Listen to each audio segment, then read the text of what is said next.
दोस्तों, आप लोगों ने अनाज, फल और सब्जियों की खेती के बारे में तो सुना होगा और कई सारे लोग करते भी होंगे, क्योंकि हमारा देश कृषि प्रधान देश है जहाँ पर खेती होना बिल्कुल आम बात है। लेकिन हम आज आपको एक ऐसी हैरान करने वाली जगह के बारे में बताएंगे जहाँ किसी और चीज की नहीं बल्कि खतरनाक सांपों की खेती की जाती है। जी हाँ, जिन सांपों को देखकर हम 4 कोस की दूरी बना लेते हैं, उन्हीं सांपों को यहाँ के लोग पालते हैं। और ये कोई और नहीं बल्कि चाइनीज लोग हैं जो सांपों की खेती करके करोड़ों का बिजनेस करते हैं। अब ये कैसे होता है और क्यों होता है और किस लिए चाइना के लोग ऐसा करते हैं, चलिए जानते हैं। दोस्तों, चाइना के जिसे क्युआओ नामक गांव के लोगों ने सांपों की खेती करके इतना पैसा कमाया है जितना आप सोच भी नहीं सकते। गांव में रहने वाले लोगों का मुख्य स्रोत स्नेक फार्मिंग ही है, जिस वजह से इस गांव को स्नेक विलेज के नाम से भी जाना जाता है। पूरी दुनिया में सांपों की खेती के लिए मशहूर इस गांव में आपको लगभग हर घर में सांपों की खेती करने वाले लोग देखने को मिल जाएंगे। ये लोग घरों में भर भर के सांप रखते हैं। इस गांव की आबादी लगभग 1000 है और यहाँ रहने वाला हर शख्स औसतन करीब 30,000 सांपों को पालता है। इससे आप अंदाजा लगा सकते हैं कि यहाँ पर हर साल करीब करोड़ों की संख्या में सांपों की खेती की जाती है। अब अगर आप सोच रहे हैं कि यहाँ पर केवल दिखावटी सांप होते हैं जिनके अंदर जहर बिल्कुल भी नहीं होता, तो ये बहुत बड़ी गलतफहमी है, क्योंकि यहाँ पर पाले जाने वाले सांपों में एक से बढ़कर एक खतरनाक सांप मौजूद है। फिर चाहे वो एक डंक से 20 लोगों को ढेर कर देने वाला कोबरा हो या फिर अपने जहर से लोगों को कुछ ही मिनटों में पागल कर देने वाले पाइथन और वाइपर सांप हो। इन सांपों के अलावा भी कई सारे खतरनाक सांप शामिल होते हैं। इन सब चीजों को जानने के बाद तो आप समझ ही गए होंगे कि ये गांव कितना ज्यादा खतरनाक है। और इससे भी ज्यादा खतरनाक बात तो यह है कि यहाँ बच्चा पैदा होता है तो वो खिलौनों के साथ नहीं बल्कि सांपों के साथ खेलता है, क्योंकि जाहिर सी बात है घर में जब लाखों की संख्या में सांप होंगे तो कोई भी उनसे दूर नहीं रह सकता, फिर चाहे वो छोटा सा बच्चा ही क्यों ना हो। चाइना के इस गांव में सांपों से लोगों को बिल्कुल भी डर नहीं लगता, या फिर कह लीजिए कि ये लोग सांपों को अपना दोस्त समझते हैं। और तो और सांप इनके कर्ता धर्ता होते हैं, और जिस तरह हमारे किसान भाई अनाज की पूजा करते हैं, ठीक उसी तरह इस गांव में रहने वाले लोग सांपों की पूजा करते हैं।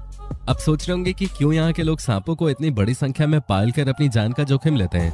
तो दोस्तों, इस गांव में सांपों को इसलिए पाला जाता है क्योंकि ये लोग सांपों के मांस और शरीर के अन्य अंगों को बाजार में बेच सकें। और सिर्फ इतना ही नहीं, सांप का जहर भी बाजार में बहुत ही महंगा बिकता है। और अगर आपको अंदाजा नहीं है तो हम आपको बता दें कि 1 लीटर खतरनाक सांप के जहर की प्राइस लाखों में नहीं बल्कि करोड़ों में है। और जो सबसे खतरनाक सांप का जहर होता है उसके 1 लीटर का प्राइस 3.5 करोड़ रुपए है। मतलब सोने से भी महंगा मिलने वाला सांपों का ये जहर इनकी खेती करने वाले लोगों को मालामाल कर देता है। और जहर तो छोड़िए, चाइना में सांप के मीट की इतनी ज्यादा डिमांड है कि क्या बताएं। अब भले इस गांव के लोग सांपों की पूजा करते हो, लेकिन बाकी पूरे चाइना के लिए सांप केवल उसी तरह है जिस तरह हमारे लिए पनीर की सब्जी है। जिस तरह हम पनीर से पनीर के पकौड़े से लेकर मटर पनीर, पालक पनीर और न मालूम क्या क्या बनाते हैं, ठीक उसी तरह ये लोग न सिर्फ सांप के मीट की सब्जी बनाकर खाते हैं बल्कि उसका सूप भी पीते हैं। और दोस्तों, सांपों के शरीर के अंग दवाई बनाने के लिए भी बहुत ही ज्यादा उपयोगी साबित होते हैं। फिर चाहे मर्दाना ताकत बढ़ाने वाली दवाइयाँ हो या फिर कैंसर को ठीक करने वाली दवाइयाँ, ये सब कुछ सांपों के जहर से बनाया जाता है। और इसीलिए यहाँ के लोग इतनी बड़ी संख्या में सांपों की खेती करते हैं। चाइना के इस गांव में 1-2 नहीं बल्कि पूरे 100 स्नेक फार्म्स हैं। जी आपने बिल्कुल सही सुना, 100 स्नेक फार्म्स। दोस्तों, लकड़ी और शीशे के बक्सों में इन सांपों को पाला जाता है। जब सांपों के बच्चे अंडों से निकलकर बड़े हो जाते हैं तो उन्हें एक जगह से दूसरी जगह ले जाने के लिए प्लास्टिक के थैलों का प्रयोग किया जाता है। सांपों को बुचड़ खाने ले जाने से पहले इनके जहर को निकाला जाता है और फिर इनका सर काट दिया जाता है।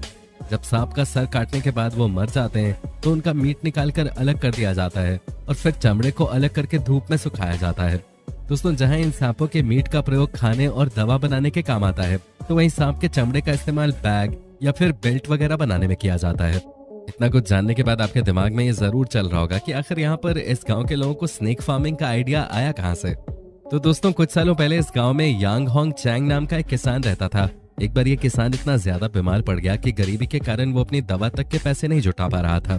इसी दौरान यांग ने अपना इलाज करने के लिए एक जंगली सांप को पकड़ा और उसकी मदद से बनाई दवा काम आ गई और वो ठीक हो गया। जिसके बाद इनको ये पता चल गया कि सांप न सिर्फ इंसान की जान ले सकते हैं बल्कि इनके इंटरनल पार्ट्स से बनाई गई दवा इंसानों की जान भी बचा सकती है। इन सारी चीजों को देखते हुए यांग ने सांपों की खेती करनी शुरू कर दी, जिससे इन्हें बहुत ही बड़ा फायदा हुआ। और फिर इनको देखकर इनके गांव के बाकी लोग भी सांपों की खेती करने लगे और धीरे धीरे इस प्रोफेशन में ये इतने ज्यादा इन्वॉल्व हो गए कि आज ये पूरा गांव स्नेक विलेज के नाम से ही जाना जाता है। वैसे तो यहाँ के लोग सांपों से नहीं डरते, लेकिन एक सांप है जिससे इन्हें डर लगता है और वो है 5 स्टेप स्नेक। अब सांप के ऐसे नाम के पीछे की वजह बहुत डरावनी है, क्योंकि जिस किसी को भी ये सांप काट लेता है वो केवल 5 कदम ही आगे बढ़ पाता है और फिर उसके बाद इस सांप की मौत हो जाती है। दोस्तों, इस सांप की कीमत बाजार में बहुत ही ज्यादा है, क्योंकि इसका जहर बहुत ही ज्यादा तेज है। इस तरह के सांपों को पालने के लिए विशेष तौर पे जिन पेड़ों की जरूरत पड़ती है उन पेड़ों को यहाँ पे उगाया जाता है और इन्हीं पेड़ों पे ये सांप अपनी जिंदगी गुजारते हैं। लेकिन दोस्तों, पिछले कुछ समय से कोरोना महामारी के शुरू होने की वजह से जब से ये चीज सामने आई कि इस महामारी के फैलने का बड़ा कारण जानवरों का मीट हो सकता है, तब से चीन की सरकार ने कुछ समय के लिए सभी तरह के जानवरों के मीट बेचने पर पाबंदी लगा दी थी। और जब ये पाबंदी लगी थी तो इस गांव के कई लोग बेरोजगार हो गए, क्योंकि पूरे साल चलने वाली इस महामारी ने लोगों को खाने तक को मोहताज हो गए। हजारों लोगों की जनसंख्या वाले इस गांव के अधिकतर लोग पैसों की तंगी की वजह से बेहाल थे, क्योंकि उन्हें सांपों की खेती के अलावा और कुछ नहीं आता था और सरकार ने जानवरों के मीट के कारोबार को पूरी तरह से बंद करवा दिया था। इसलिए ये लोग बहुत ही ज्यादा लाचार हो गए थे। हालात तो ये भी आ गए थे कि इन्हें चोरी छुप के सांपों की तस्करी करनी पड़ रही थी। हालांकि अब कहानी बदल चुकी है, वापस से चाइना में सब कुछ नॉर्मल हो गया है। दोस्तों, वो जमाना गया जब हम इंसान शिकार करके अपना पेट भरते थे।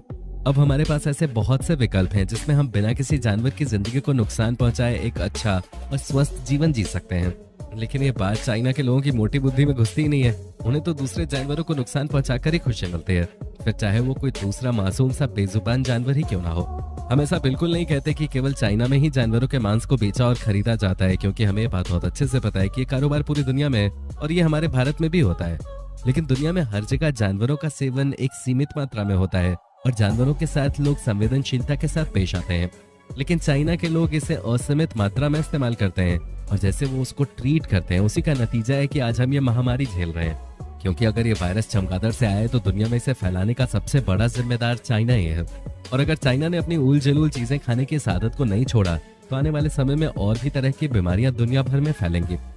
तो क्यों दोस्तों, क्या आपने कभी ऐसी कोई घटना अपने आसपास देखी है? हमें कमेंट सेक्शन में कमेंट करके जरूर बताएं। और दोस्तों, अगर वीडियो अच्छी लगे तो इसे लाइक करें और अपने दोस्तों के साथ शेयर करें। और अगर आप हमारे चैनल पे नए हैं तो जल्द से जल्द हमारे चैनल को सब्सक्राइब जरूर कर लें, ताकि हमारी और भी इसी तरह की इंटरेस्टिंग वीडियोस आपको देखने को मिलती रहें सबसे पहले। धन्यवाद।